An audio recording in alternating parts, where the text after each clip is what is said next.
Welcome to this episode of the Best Hopes podcast. My name is Adam Frohlich. And I'm Cecil Walker. And today we're going to carry on with a theme. I guess we should also say this is the second to last episode of the season. So there will be one more episode after this, which kind of makes it feel like each one becomes more and more valuable. Like we have this limited amount of time. But today we're going to talk about, yet again, a second to last slice of the hope pie. And the second to last piece that we're going to consider is hope as faith. Oftentimes these two things go hand in hand. So we figured we might as well tackle what this means and where are they the same, where are they different, maybe even. But to kickstart us, like always, there's a list of synonyms to faith that would give us a springboard to launch from. So the synonyms are acceptance, assent, certainty, credence, reliance, sureness, and truth.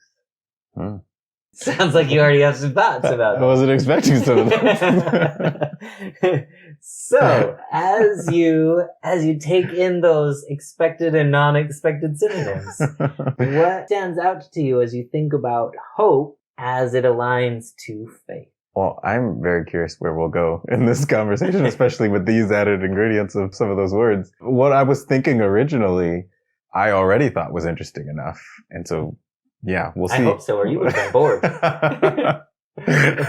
Well, let me not presume it's interesting enough. Whatever three listeners are paying attention to this, they can say if it's interesting enough.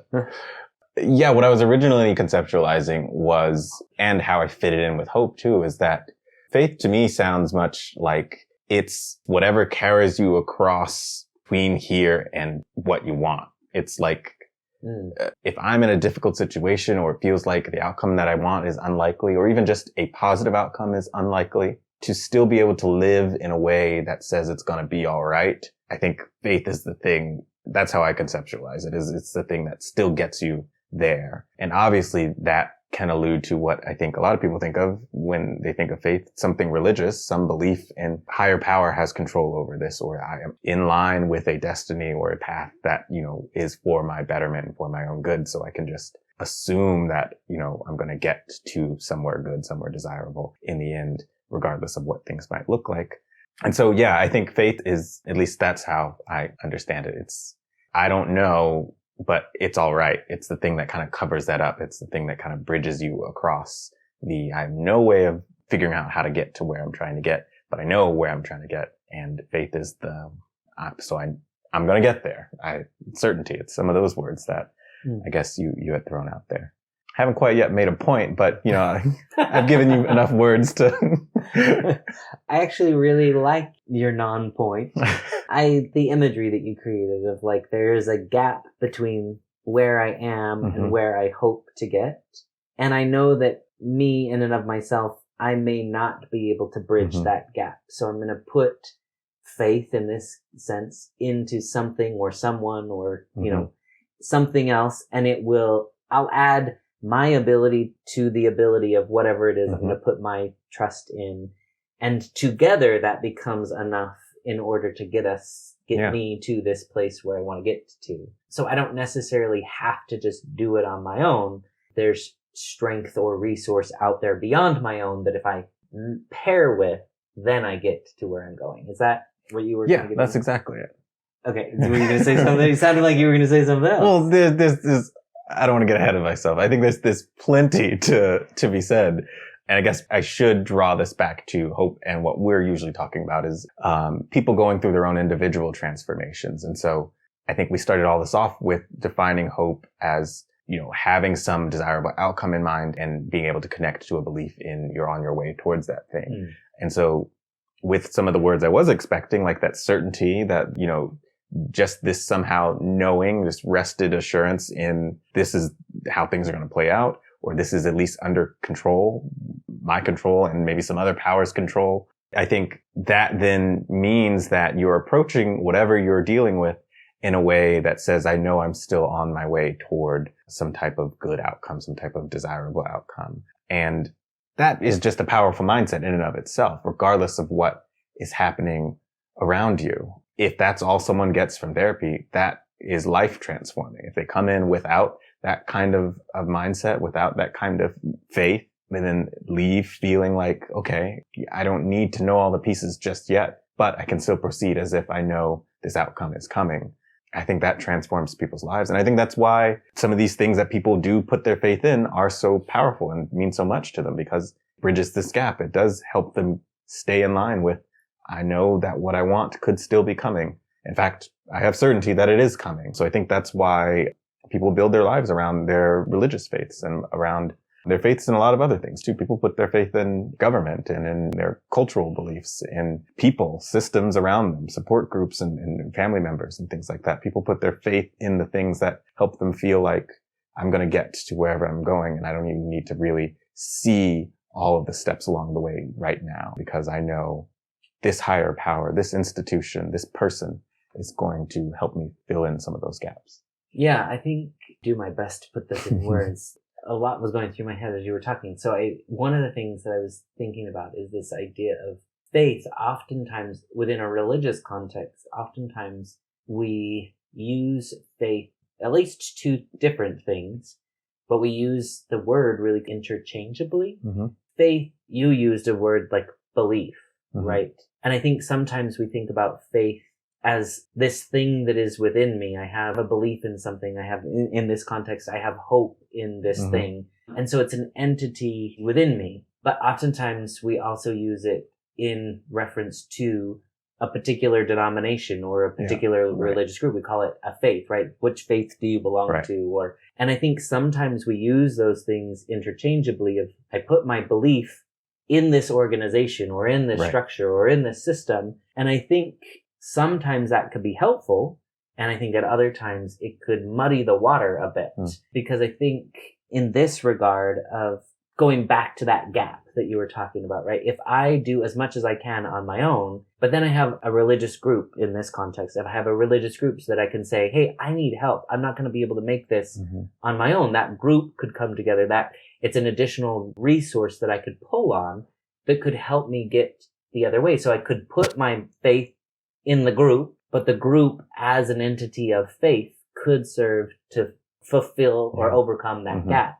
And so I think sometimes that can be a positive connotation where we interchange those things. But at other times, I think people think about that group and say, it's not a perfect group. It falls short at times. It lets me down at times.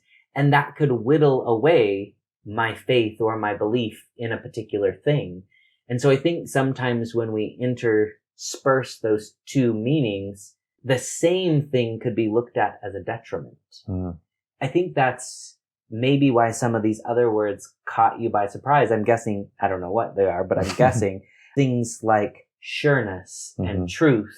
There's like a definitiveness about those that I think could be true. I could put my trust, my faith in something bigger than myself, whether that's another person, whether that's an organization, whether that's in a supreme being. And then that gap is overcome. There's sureness there. There's truth in that principle. If I put my faith in a particular group, it might not work out. And who's to say that that group is sure or true or more sure or true than some other group? And so I think it's important for us to kind of distinguish that for a bit, because on the one hand, it might really serve to benefit this cause, or it may be a detriment to it.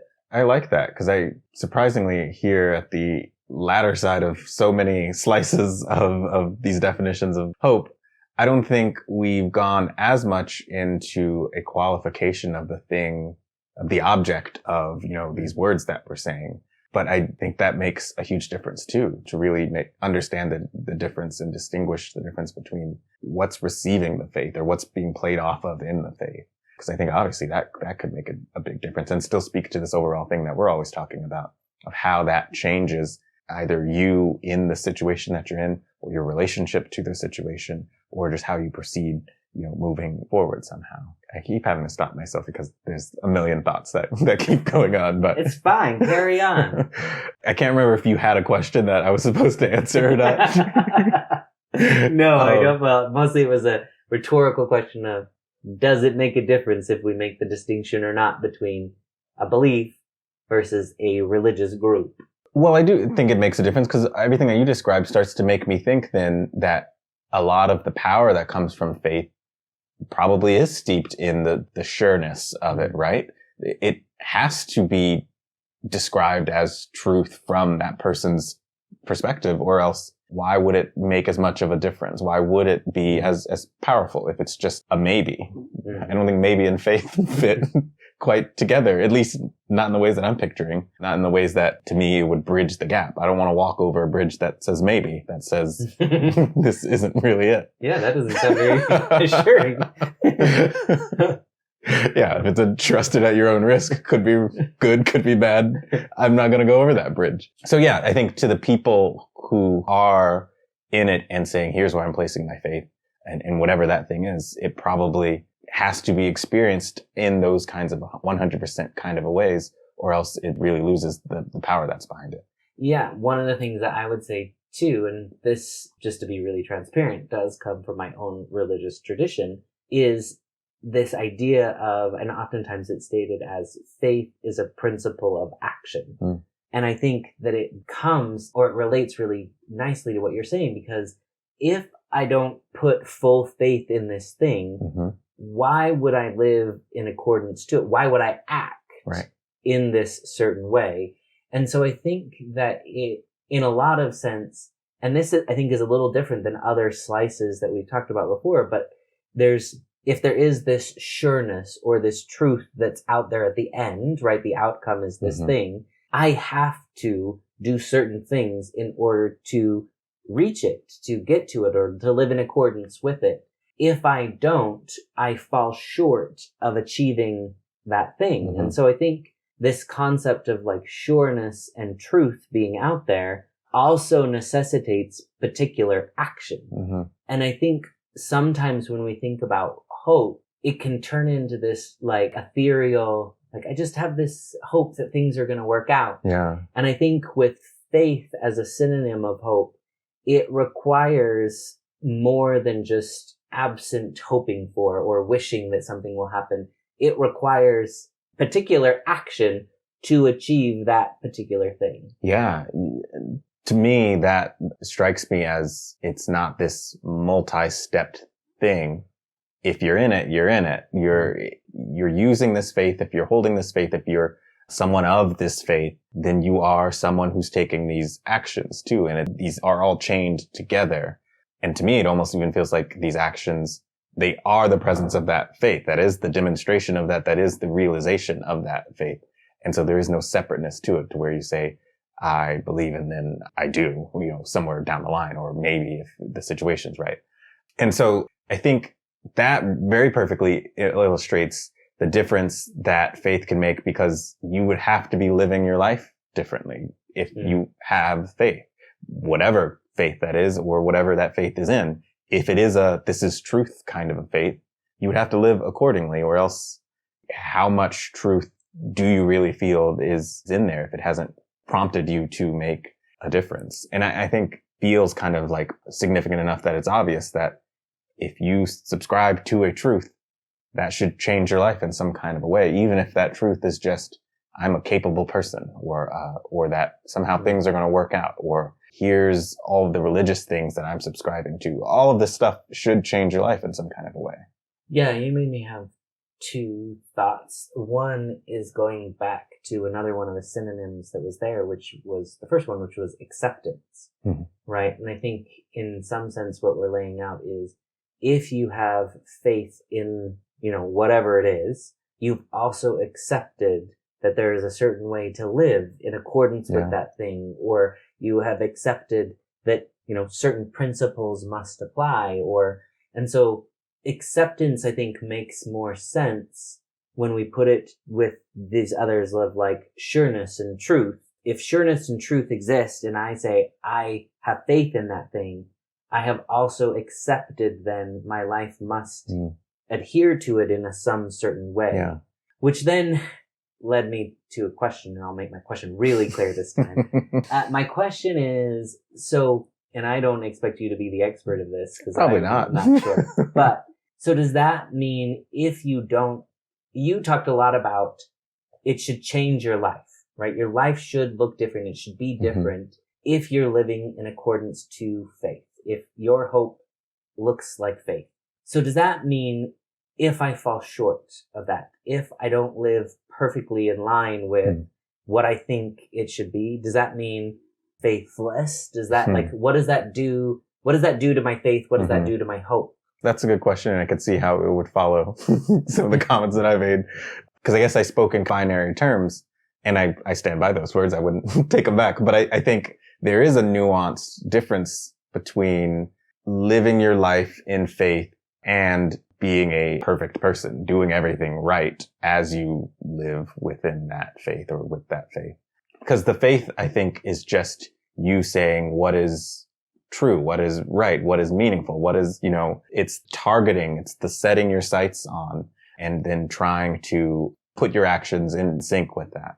And so I guess the word is it's the intention, it's the meaning making in all of those things. And if you happen to fall short, as, we've said on almost all these episodes, that these things can be expected. It shouldn't be a surprise. If you happen to run into pitfalls and shortcomings and things like that, or you yourself make mistakes that really challenge your journey towards whatever the outcome is that you want, that does not mean you are now kicked out of the binary, I have faith in this thing. And I kind of think it works both ways. Like, not only does the faith become more defined and become a more meaningful kind of a faith, but I think it makes you more defined. It makes you probably a better version of yourself in whatever those circumstances are, whether the circumstances are caused by your own mistakes and actions or just things have happened. And it makes me think of, this is a tangent slightly away from your question, but still slightly in line with this. My mom growing up, she's deceased now, but growing up, she was a very religious person. And I think that's where I saw the most up close version of someone using faith in a very practical, transform my life kind of a way. Because we didn't have money, we didn't have any prospects for resources and things like that. Maybe she had an associate's degree. No, I don't think she had that. I think she had a diploma from a community college or something like that. So I don't know how she made economic sense of the situation we were in with as many siblings as I have and her raising us all on her own. But I know that she would always say she didn't need to know exactly how she would make everything work, because she would say she just knew it was going to work out, and she had put her faith in God, and she had put her faith in that there was a higher plan for all of us than to just, be destitute and that be it. And she would very much believe in some sense of, I think one of the most powerful components of a lot of, religious experiences is this idea of the situation you're in does not have to define you. It doesn't matter what's going on around you. It's kind of what's coming next or what you do with that situation even. I remember there was this song that she would listen to a lot called You're Next in Line for a Miracle, something like that. And any context you put a person in who has that kind of a faith, if they're of the belief that, well, this doesn't matter because a miracle's coming, something's going to happen that's going to blow me away, that's going to make me more pleased and more satisfied than anything I've experienced ever before, that's going to overpower whatever badness I might be dealing with or have dealt with in the past. That person is living their life in a totally different way than someone who says, okay, I'm in this terrible situation and I have no idea how I could actually get out of this terrible situation, period, end of sentence, and I don't know what's going to come next. I'm just stuck living this. And maybe even I believe this is the end. This is the outcome, that what's coming next is more of this. So in a full roundabout way, I think that partially speaks to your question of not only does this make a difference, but I think also your actual question was, is there a difference between someone who is saying they're in this faith, but they make a mistake and it was 20 yards behind me, but I did touch on it. I think that was actually really helpful because I think it adds gusto to the words like truth and credence and sureness, and because in some sense it separates that entity that I'm putting faith in or that I'm hoping for and where I am right now, right? I might fall short. I might make a mistake. I might, mess up. I might whatever, but that doesn't move the target. If that is sure there, if that's sitting out there, then I can course correct. then I can make adaptations, then I can change what I'm doing, then I can try again, then I can become better, and then I can keep my momentum moving toward this thing that doesn't move. And so I think, again, thinking about your mom and that experience, and she's saying like, I know that there's this entity, and I'll just call it God because you kind of alluded to God.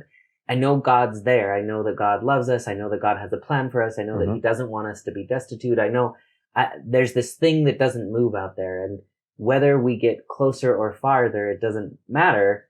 That entity is still there watching, and that the plan hasn't changed. The ideals for us hasn't changed. And I think what that does, again, we've hit on this a few times, but it adds meaning to the journey, because then if I fail, it's not like a permanent failure. It's not a mark on my character. It's not but instead it's like I moved farther away from this entity that's there, and I can do something about that. I can change it. I can fix it. I can work on it. I can practice it. I can, whatever it is. And then I'll be getting closer. And so I think maybe more with this idea of faith, more than maybe some of the other slices that we've considered before, there's almost like a repairability that, you know, before we had talked about words like dependence or a waiting for something, like where there's just like this longing for it. And I'm sure that there's variability in that too, but this faith, it gives a bit of like, I can take a step back and that thing stays steady. And I guess the emphasis shifts a bit to the becoming consistent with what I've put my faith in. And I can do more, or I can live more or less consistent with it. But there's always time or room to maneuver back to, I'm trying to become this thing. I'm trying to move in this general direction. I like that because you can never, well, that might take a lot of qualification to say that. I was going to say you could never be wrong, but my idea is that to me sounds like an anchoring in something fixed. And what I mean by you can never be wrong is that it doesn't matter what happens because you're tethered to that anchored thing, or at least your gaze is fixed on that thing. And so whatever the weather, whatever the day, whatever happens, whoever's around you, whatever is going on, to have that thing so fixed in that kind of a way, it breaks the conditionality, I think, of life that really starts to get people down. Because I think we're at our lowest when we feel like we're depending on feeling the right way, or having the right amount of energy, or having the right amount of resources, money, having the right kind of people around us, having the right job, having the right location, you know. And I think it's very human, but I think that conditionality is what pushes sometimes people into a low place or a difficult place. And to have something unconditional, whatever that thing might be, again, like I said, I feel like any outcome or any fixed point that you can look at can get at this to some extent. To have something unconditional means that those bad things matter less, and something or some things ultimately matter even more. And I think somewhere in this conversation we said something like it brings out a better version of you in handling those bad things. Yeah, you have your question face on. It's a confusion. It's not anything you said, but somehow you triggered this other thought. So I'm just going to throw it out there, and then I'm going to depend on you to make it useful. But I was thinking about this idea of like, you can't be wrong. And so I was starting to think about the language. And we oftentimes use the word faithful, right? This is a faithful person. And then I strangely put it into, not strangely, but differently put it into a different context of like, oftentimes we use the word faithful in like a fidelity between me and my partner. Right. And if you're faithful, you stay only aligned with that one person. And then I was thinking about the language, and I was thinking, but we don't say faithless, right? The opposite, we say unfaithful. And that made me wonder, like, why do we use the word unfaithful? And in some sense, I think that language is, like, again, if we have this fixed entity out there of like, I'm trying to live in line with this entity. I'm trying to put my hope in this entity. I'm trying to live faithfully to this entity. That if I don't, it's not making a misstep isn't faithless. It's just unfaithful. Mm-hmm. Now, I don't know if I like that language in the other context per se, Yeah. but that's what you made me think. That's why I was like confused, because I was like, well, in this context, I really like the idea of unfaithful. Yeah. But in the other context, as far as fidelity goes, I think maybe faithless might fit a bit better. So I was messing with the language a little bit. But I think that language of unfaithful means, like, in this particular instance, I wasn't in line with this entity that's out there. Mm-hmm. I'm not lacking faith. I just am not as full of faith as I could be. Yeah, that makes a lot of sense to me, because I think a relationship in using these terms starts to really illustrate a lot of the stuff that we've mentioned so far in this conversation, because everyone's wedding vows when they marry their partner does have this kind of 100% all in, absolute, this is the truth kind of, Mm-hmm. of language in those vows, right? And I think for that same reason, infidelity or unfaithfulness can be hindersome in a relationship, because then it removes the sense of 100%. Then there's like this doubt. Even if this person now is saying, oh, no, I'm still committed and I want to make this work and I'm sorry and we can grow past this. It's hard because it feels like, well, how do I know? This now feels like a maybe. This isn't, the truth. This isn't the real thing. But obviously relationships can and do grow past that. They do get back to a point of, okay, yes, this is the truth. This is something that can run on faith. It reminds me of, at this point, I don't remember the names of any of the books that I've been reading, that all the knowledge just kind of clumps together and I just know I saw it in a book somewhere. So I can't even reference it totally correctly, but somewhere in some book they were talking about such a terrible reference. Somewhere in a book. Just take my word for it. They were talking about how in relationships it has to almost sound absurd how into this person we are, because it needs to get to a point of that 100% of that. There's no doubt. There's no turning back. There's no, right? As human beings, we could be attracted to lots of people. We could probably statistically have a relationship that works out with lots of people. And so for it to work with this one person, we need to find ourselves in a place where it feels like it's gone absurdly beyond the possibilities for other people. And so that's why, songs are always like, I'm so crazy in love with you. This is, I'm out of my mind. You make me go wild. All that kind of stuff, that kind of terminology, because we have to put meaning into this. We have to find this and define this as something maybe even nonsensibly stronger than any of the possibilities of how this could work out. And I think that very much speaks to, what we've been getting at here, is that we have to see this, for our faith to work in the ways that we want it to work. We have to see this as indestructible, as unconditional, as this is the fixed thing. So all of that to say, I agree with what you were saying. Yeah, I really like that. And it kind of does bring back full circle to like the certainty and the surety and the, like, I put everything, all of the stock goes into this. Mm-hmm. And I think there's real benefit in some sense to, again, just in this idea of hope, of if I throw all of my energy, all of my effort, all of, my being into moving in this particular direction, then hope can't help but follow, right? Mm-hmm. To be like, okay, then I believe that I'm going to make this here, and I have hope that it's going to be worth it, and this is going to be a fulfilling place to end up, and that assurity really does add meaning to hopefulness of like, well, this better work out because I've put every egg into that basket. I feel like when you have, this might sound a bit absurd too, that kind of assuredness, that kind of like living in that kind of a truth, it kind of feels like it makes it true just through your belief in it. It's gonna have all the exact same consequences, I think, of if it is true.